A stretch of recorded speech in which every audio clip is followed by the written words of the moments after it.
Hola, acabo de terminar uno de los tomos que recopilan la obra de ficción de William Hope Hodgson, escritor hoy día poco conocido, pero que cuenta con admiradores de la talla de H.P. Lovecraft, Terry Pratchett y Alan Moore. William Hope Hodgson nació en 1877. Aparte de escritor, fue marinero y curiosamente culturista, y murió en combate durante la Primera Guerra Mundial, con 40 años. Probablemente Hodgson habría quedado en el olvido si no fuera porque después de su muerte otros escritores insistieron en dar a conocer su obra, entre ellos el propio Lovecraft, que habló sobre él en su ensayo El horror sobrenatural de la literatura. De calidad estilística más bien desigual, pero ocasionalmente de un vasto poder de sugerencia de mundos y seres al acecho, detrás de la fachada ordinaria de la vida, es la obra de William Hope Hodgson, mucho menos conocido hoy día de lo que se merece. A pesar de una tendencia hacia las concepciones convencionalmente sentimentales del universo y de la relación del hombre con él y sus semejantes, el señor Hodgson está quizá solo por detrás de Algernon Blackwood en su tratamiento serio de la irrealidad. Pocos pueden igualar su capacidad de insinuar la proximidad de fuerzas sin nombre y el asedio de entidades monstruosas a través de indicios casuales y detalles insignificantes o en transmitir sentimientos de lo espectral y anómalo en conexión con regiones o edificios. Este tomo forma parte de una colección de 5 volúmenes de las obras de ficción del autor. En cada uno de estos volúmenes se incluye una novela como contenido principal y además una serie de relatos de temáticas relacionadas entre sí. Estos relatos se publicaron durante la vida del autor, normalmente en periódicos o revistas. Este volumen está dividido más o menos en 3 partes iguales, el número de páginas.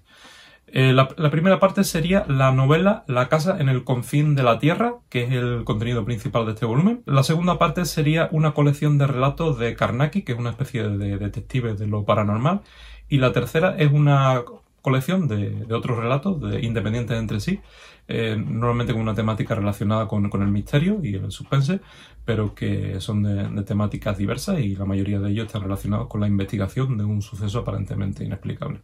La casa en el confín de la tierra es el plato fuerte de este volumen. Es una novela publicada en 1908 y existe en varias traducciones al español, en las cuales el título varía un poco. En algunas se llama La casa en el confín de la tierra, en otras La casa en los confines de la tierra. De entre las ediciones al español, una que me ha llamado la atención por la calidad de las ilustraciones cuando buscaba imágenes para este vídeo es la de Hermida Editores, traducido por José Luis Piquero e ilustraciones de Cabrol. Respecto a esta novela, Lovecraft dijo lo siguiente: quizás la mejor de todas las obras del señor Hodgson. Habla de una casa solitaria y de siniestra reputación en Irlanda, donde se concentran espantosas fuerzas sobrenaturales y que soporta un asedio de monstruos híbridos y blasfemos, procedentes de un oculto abismo inferior. Los vagabundeos del espíritu del narrador a través de ilimitados años luz del espacio cósmico y los kalpas de la eternidad y su observación de la destrucción final del sistema solar constituyen algo casi único en la literatura estándar. Y en todas partes se manifiesta la capacidad del autor para sugerir horrores vagos y emboscados en escenarios naturales. Salvo por algunos toques de sentimentalismo común, este libro sería un clásico de primera. Solo con las recomendaciones de maestros como Lovecraft, Alan Moore y Terry Pratchett habría motivos más que suficientes para leer esta novela, pero comprendo que puede ser difícil decidirse a empezar un libro de más de un siglo de antigüedad y de un autor poco conocido sin saber casi nada del argumento, por lo que en los próximos minutos voy a hacer un resumen de la trama que puede incluir algunos spoilers ligeros, aunque no revelaré ningún posible giro argumental ni el desenlace de la historia. Quien ya tenga suficiente con la descripción de Lovecraft del argumento de la novela y no quiera saber más detalles puede saltar al momento del vídeo que indicaré sobre impreso. La historia se plantea con una estructura de relato marco, es decir, es una historia que contiene a otra. El narrador, que probablemente sea el propio autor, aunque no se da su nombre, comienza un relato en primera persona de unas vacaciones con un amigo a una zona apartada de Irlanda, para disfrutar de unos días de pesca fluvial. En sus paseos llegan a una hondonada cubierta de vegetación y, explorando el lugar, que tiene un aire algo siniestro, encuentran restos de una construcción y un diario un poco deteriorado, pero legible en su mayor parte. El contenido de este diario, leído por el narrador, es la historia principal de la novela. El diario está escrito por alguien que se define a sí mismo como un hombre viejo que vive en una mansión solitaria en medio del campo con su hermana. Después de años viviendo en la casa, ocurren una serie de acontecimientos misteriosos. El primer suceso extraño que se nos cuenta es una visión o alucinación del narrador, una especie de viaje astral en el que ve una llanura donde hay un duplicado gigantesco de la casa donde vive, y un monstruo está intentando entrar en ella. La llanura no es de este mundo y se describen una serie de siniestras estatuas gigantes que parecerían algo sacado de Lovecraft si no fuera porque este libro es anterior en algunos años a los relatos de Lovecraft. Lo próximo que ocurre es que algo similar a esta visión parece hacerse realidad, cuando la casa se ve asaltada por una multitud de monstruos híbridos y el narrador del diario tiene que atrincherarse dentro. Esta es la parte de más acción de la novela, aunque para mi gusto falta algo de sensación de peligro para hacerla realmente emocionante, ya que el protagonista siempre parece adelantarse a los acontecimientos. A esto sigue el relato de la expedición a una zona subterránea de donde parece que proceden los monstruos. A continuación, tras algunas lagunas debido a partes dañadas del diario que dan un aire misterioso a lo que pueda estar ocurriendo y donde se introduce un vago componente romántico, se nos cuenta algo que puede interpretarse como una nueva visión o no, y que empieza recordando al pasaje de La máquina del tiempo de H.G. Wells, cuando el viajero del tiempo pone en marcha la máquina y ve pasar las horas, días, meses y años a toda velocidad. En este caso, la novela da una vuelta de tuerca más a esta idea y se llega a lejanías insondables de tiempo, más allá del fin de la Tierra y del sistema solar. Hoy día lo llamaríamos un time-lapse de toda la historia del universo, tal como se podía imaginar hace un siglo, y por lo visto esta parte, que ocupa una gran porción de la novela, se considera muy original para la época en la que fue escrita. Aquí es donde el autor se aproxima más a las visiones cosmicistas de Lovecraft, sobre la insignificancia del ser humano en la vastedad del espacio y el tiempo, aunque como el propio Lovecraft advierte, Hodgson tiende a mezclar todo esto con imágenes un poco más sentimentales, e incluso celestiales o infernales. Cuando esta especie de viaje astral termina, con el narrador de vuelta a su tiempo, se llega a la parte del diario en la que se nos cuentan sucesos que parecerían de nuevo sacados de una historia de Lovecraft, en este caso del color que cayó del cielo, lo que resulta también muy sorprendente. Esta parte es la que más se podría calificar como de terror de todo el libro. Con esto y los breves comentarios y averiguaciones finales del primer narrador después de terminar de leer el diario, acaba la novela. Después de este resumen del argumento, paso a comentar otros detalles y mi valoración. Es una novela que contiene bastante descripción, algo de acción y más bien poco diálogo. Los acontecimientos que se cuentan parecen una sucesión de historias distintas que tienen poco en común, salvo el hecho de ser sucesos misteriosos e inquietantes ocurridos alrededor de una casa. No se consigue engarzar estos sucesos en un todo que tenga una explicación, sea lógica o fantástica. Simplemente se habla de un sitio donde suceden cosas extrañas y donde el narrador del diario tiene una especie de visiones. Se sugiere que todo está relacionado, pero en ningún momento se explica cómo o por qué.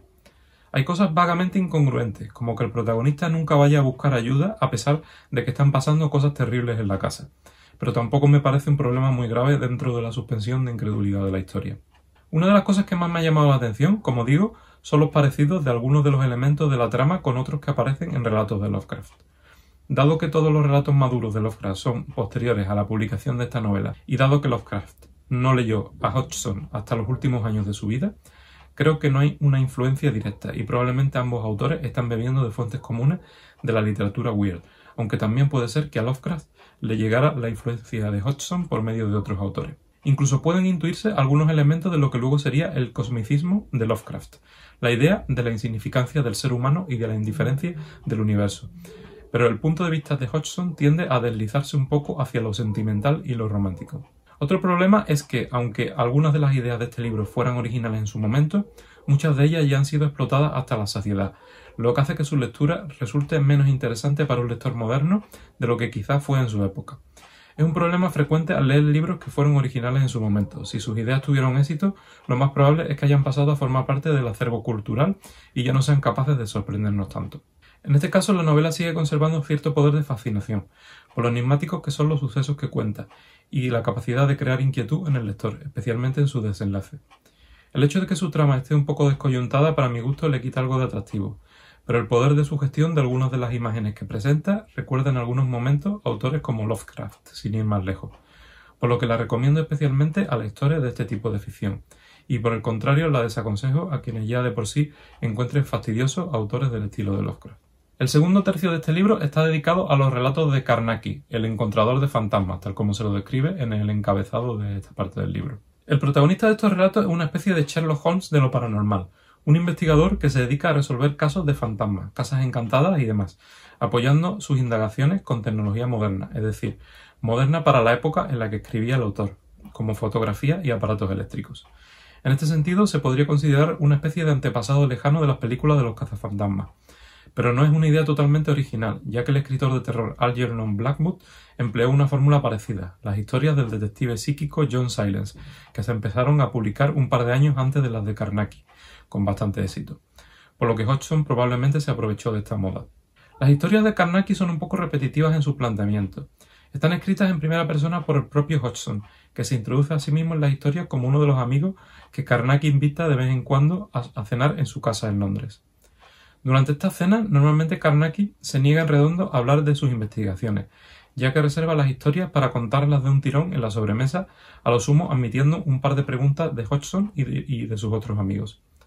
Después de terminar la historia, los echa a la calle sin muchos miramientos. Esta estructura se repite en todos los relatos, por lo que llega a cansar un poco, y la verdad es que parece un poco redundante, si no fuera porque de vez en cuando sirve como excusa para introducir explicaciones añadidas a la historia, como cuando Carnacki responde a preguntas de sus amigos si algo no ha quedado totalmente aclarado. Da la impresión de que en la ficción especulativa escrita en esta época y anteriormente se usaba mucho el recurso del relato marco, como para dar un plus de verosimilitud a la historia, al presentarla como algo de lo que el propio autor es testigo indirecto, aunque sea de forma ficcionalizada.